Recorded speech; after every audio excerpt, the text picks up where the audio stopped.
Nah, sekarang udah jadi Alphard itu. Momen libur Lebaran tahun 2023 ini terasa berbeda dengan kondisi Lebaran ketika pandemi COVID-19 melanda. Bagaimana tidak, saat ini masyarakat sudah bisa merayakannya tanpa terhalang sejumlah pembatasan. Kondisi tersebut pun membawa angin segar bagi para penyedia permainan murah meriah di sejumlah ruang publik yang kini mendapatkan banyak pengunjung, di antaranya seperti yang ada di kawasan Kambang Iwa, Palembang. Salah satu penyedia permainan, Elsa, mengatakan beragam jenis permainan murah meriah disediakannya pada momen libur Lebaran ini, seperti permainan melukis, menangkap ikan, pasiran, dan lainnya yang disewakan dengan harga Rp15.000 per permainan. Pada momen libur Lebaran ini, jumlah pengunjung meningkat hingga 100% ketimbang hari biasa atau bisa mencapai 200 pengunjung per harinya. Meningkatnya jumlah pengunjung sendiri sudah mulai terasa sejak hari pertama Idul Fitri. Anak bermacam-macam, ada yang lukisan, ikan, pasiran.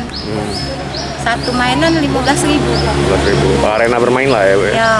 Mungkin selama libur Lebaran ini gimana, Bu, pengunjung di sini, Bu? Kami Rame. meningkat 100%. 100%. Pendapatan juga uangnya kan kami. Paling banyak mainan apa yang dimainin anak-anak di sini, Bu? Lukisan dengan pasiran. Pasiran. Iya. Tak hanya dari dalam kota Palembang, pengunjung yang datang dan mengajak anaknya untuk bermain di Kambang Iwa Palembang juga berasal dari berbagai daerah.